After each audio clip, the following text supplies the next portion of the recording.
Net یہ اپنا social media پہ کیا, جو انٹرویوز میں نے ریکارڈ کیے, پیپلز پارٹی نے اتنا کام نہیں کیا. اچھا وہ میں نے نہ زرداری کے لیے کیا ہے نہ پیپلز پارٹی کے لیے کیا ہے, وہ میں نے ایک امانت سمجھا کہ اس سوسائٹی کا وہ حق ہے اس کو دیا جائے کہ اس ملک میں NDVP تھا, نیشنل ڈیولپمنٹ والنٹیئر پروگرام, جو ذوالفقار علی بھٹو نے بنایا تھا کہ جو MA پاس ہے اس کو 700 روپے کا سٹائپنڈ ملتا تھا, انرول ہو جاتا تھا بے روزگار. پیپلز پارٹی کے بڑے سے بڑے آج کے لیڈر کو نہیں پتا اس کا. قصور تو ان کا ہے نا, میرا تو نہیں ہے. میں ٹی وی کے ٹاک شو پہ بیٹھا تھا, 4 وزیر تھے, اس کو ککھ نہیں تھا پتا. بے نظیر کا ویژن, بے نظیر کا ویژن. اچھا ان ڈرتے بھی ہیں, کوئی نون سے آیا, کوئی کسی جماعت تو آیا وزیر پیپلز پارٹی کا, میں کہا جی کیا ویژن ہے؟ ہاں جی بے نظیر کا ویژن. کوئی جواب نہیں تھا. ایسے جملے رٹے ہیں, کلیشیز ہیں. تو دیکھیں سوسائٹیز کو انٹلیکچولی بناتے ہیں, انٹلیکچوئل سے سیراب ہوتی ہیں پولیٹیکل پارٹیز. فرانس میں یہ ہوا, ایران میں یہ ہوا, یورپ میں یہ ہوا. اگر یہاں پاس ساتھ نہ ہو تو فرانس نہیں بنتا.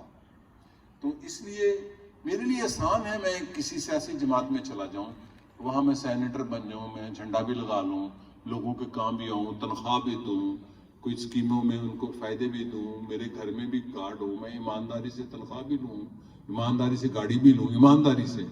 But use this, I believe in intellectual empowerment کہ سوسائٹی کی جو آپ بات کر رہے ہیں کہ سوسائٹی کو, یوتھ کو انٹلیکچولی امپاور کرنا ضروری ہے کہ جناب یہ ہوتا ہے, یہ دنیا میں ہو رہا ہے, یہ پاکستان میں بھی ہو سکتا ہے. ترکی میں صرف ڈرامہ نہیں بنتا, ترکی میں سرکار آج بھی روٹی بناتی ہے اور بیچتی ہے روٹی پرانٹوں پہ, حالانکہ وہاں اتنی پرائیویٹائزیشن ہے. ترک سرکار آج بھی سستے, یہ جیسے ہمارا کوآپریٹو سٹور ہوتا ہے, پچھلے 4 سال سے انہوں نے تھاؤزنڈز میں کوآپریٹو سٹور بنا دیے ہیں ہماری ریاست میں. تو یہ پولیٹیکل ایجوکیشن ہے نا سوسائٹی کی. تو مجھے یہ کام مشکل ہے, اپنے پلے سے پٹرول ڈالنا, اپنے وقت نکالنا, یہ تو میرے لیے تو مشکل ہے. تو ڈاکٹر صاحب میں تو مایوس اس لیے نہیں ہوں کہ میں آپ کے کارواں کا آدمی ہوں, اور ہم اس کارواں سے ہیں کہ جنہوں نے مجھے کل تابش الوری صاحب بتا رہے تھے, جو کہ ہمارے مختلف دوسرے اسکول آف تھاٹ کے MPA تھے, وہ ہماری پیپلز پارٹی والے نہیں تھے. تو میں نے کہا وہ موسیٰ سعید آ رہے ہیں میرے دوست, موسیٰ سعید پیپلز پارٹی کے, جو آج والی پیپلز پارٹی میں ابھی بھی نہیں ہے وہ. میں نے کہا موسیٰ کیا کر رہے ہو؟ کہتے ہیں میں کو پیپلز لٹریری سوسائٹی بنائی. کہتا نہیں, پیپلز اکیڈمی بنائی ہے, 10-20 پاگل کٹھے کر ہی لیتا ہوں. تو میں پڑھاتا ہے آج بھی گلی محلے میں جا کے کہ یہ فیوڈلزم ہے. پرسوں کہہ رہے تھے, اب جنونی والی باتیں ہیں, گاڑی میں بٹھا کے جا رہے تھے, ہمارے ساتھ کوئی تقریب تھی کہ یونیورسٹی کی, وہ یہ جو بارشیں آئی ہیں تو اس کی ٹیکنالوجی کو استعمال کرنا چاہیے, اس بارش کو یوں استعمال کیا جا سکتا ہے. یہ اسی کارواں کے لوگ ہیں. تو تابش الوری نے بڑی کمال کی بات کی کہ 1970 میں ہم الائنس کے کینڈیڈیٹ تھے, جو بھاولپور کا متحدہ الائنس تھا. تو مجھے تو پتہ ہی نہیں تھا موسیٰ سعید کون ہے, غریب آدمی ہے. میں تو کنسیڈر ہی نہیں, بڑے بڑے جاگیردار میرے مقابلے میں کھڑے ہوئے تھے. جب رزلٹ آئے تو میرے بعد اس کا رزلٹ تھا جیتنے والا. تو وہ انقلاب آپ جیسے اور اس دانش کی وجہ سے آتا ہے. ذوالفقار, میں نے بلاول کو یہ بات کہی, میں ذرا بتاتا جاؤں. بلاول سے جب میری پہلی ملاقات ہوئی ایز اے اینکر ہوئی, اس کو نہیں تھا پتا کون ہے. تو میں نے کہا پارٹی آپ کے نانا نے بنائی. اچھا وہ ذرا ڈرا ہوا تھا, نوجوان ہے, اب تو پھر بڑا ہو گیا, 4-5 سال پرانی بات ہے. کہتے ہیں جی, میں کہ نہیں آپ کے نانا نے نہیں بنائی. اچھا یہ بات میں صحیح کر رہا ہوں, ہسٹوریکل ہی. میں کہ سرگودا میں تو سید مسعود زاہدی نے بنائی تھی, اور سائیوال میں عسکری صاحب نے بنائی تھی. لوگ پارٹی بناتے تھے, بھٹو صاحب کو کہتے تھے آئیں سائیوال, ہم نے لوگ کٹھے کر لیا آ کے پارٹی بنائیں. ڈاکٹر صاحب ایسے ہی تھا نا. میں کیا عوامی انقلابی پارٹی ایسے بنتی ہیں. عمران خان کو جو میں نے کہا وہ میری کتاب پڑھ لیں, عمران خان کے بکھرتے خواب. میں نے کہا آپ جس پارٹی کو آپ نے بنایا آپ اس کو توڑنے جا رہے ہیں. اب وہ کہتے, اور میں نے کہا آپ کو پاور ملے گی پھر آپ کہیں گے جی میرے ہاتھ بندھے ہوئے تھے. آج نہیں کہا, لکھا ہوا چھپا ہوا ہے. اب بھی میں کہتا ہوں کہ آپ بڑے پاپولر ہیں, شاید میں 1-2 دن میں جاؤں تو مجھے یہ بتائیں اگر آپ وزیر اعظم بن گے تو پھر یہ سب کچھ کر لیں گے؟ یہ سوال ہے نا, کیا آپ کر لیں گے؟ مجھے پتہ نہیں کر سکیں گے چونکہ آپ کے پاس وہ پارٹی نہیں ہے.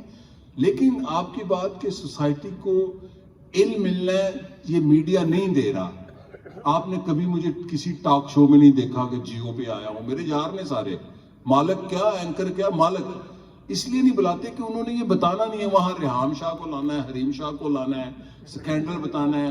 وہ ویڈیو ہم بات نہیں کرتے, ناظرین ساری قوم نے وہ ویڈیو دیکھی ہوئی ہے واٹس ایپ پہ. آج ہم اس پر بات کریں گے. ڈائیورٹ کیا ہوا ہے نا. مجھے بڑا اچھا لگتا ہے کیونکہ جماعت اسلامی کا نظریاتی بندہ وہاں بیٹھا ہو, کوئی پیپلز پارٹی کا نظریاتی ہو, کوئی پی ٹی آئی کا نظریاتی ہو, وہ بحث کر رہے ہوں جی ڈاکٹروں کا کی کرنا ہے, ہیلتھ کا کرنا ہے, تو علم سے بات آگے چلتی ہے. اور اسلام میں تو اقرا سے شروع ہوتا ہے, علم سے ہی شروع ہوتا ہے ہر کام, سیاست بھی علم سے. آپ پروفیسر کرامت شکیل صاحب, آپ کا بھی سوال ہے, آپ بات کریں. جی پروفیسر.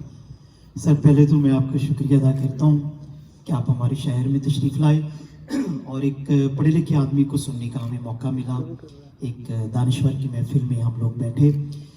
آپ سے میرا جو تعارف تھا, پہلا تعارف ہوا, میرے دوست ہیں ظفر شیرازی ملتان میں, میرے روم میٹ بھی ہیں, تو ان کے پاس آپ کی کتابیں بھی ہیں اور وہیں سے میں نے آپ کو پڑھا. آپ کی ترکی کی جو کتابیں ہیں ان میں بھی میں نے دیکھا. میرے دو سوال ہیں بنیادی طور پہ. میں خود بھی چونکہ سیکولر شخص ہوں اور ترقی پسند مکتب فکر سے تعلق رکھتا ہوں. پہلے سوال کا جواب تو آپ نے کسی حد تک دے دیا کہ آپ پیپلز پارٹی سے تو الگ ہو گئے, تو کیا آپ ذوالفقار علی بھٹو کی فکر سے بھی الگ ہوئے یا ابھی تک اس میں آپ انہی کو نمبر 1 سمجھتے ہیں؟ دوسرا میرا جو سوال ہے, میں نے آپ کی کتابوں کو پڑھتے ہوئے یہ دیکھا ہے کہ ترکی پہ بلا شبہ آپ نے بہت کام کیا. آپ اس کی گلیوں میں, اس کے محلوں میں جیتے ہیں اور وہیں سے جیسے جیسے اس کی تہذیب پروان چڑھی, آپ کی بھی پرورش و پرداخت ہوئی, اسی حوالے سے ہوئی. تو جو ترکی کے نوبل یافتہ ناول نگار ہیں بہت بڑے, اورہان, انہوں نے پچھلے دنوں کہا تھا کہ ترکی میں برائے نام جمہوریت ہے. تو آپ اس بات سے کس حد تک اتفاق یا اختلاف کرتے ہیں؟ شکریہ. میں ایک اذان کے لیے رک جائیں, پھر میں نے یہ سنا ہے کہ ایک اذان کے لیے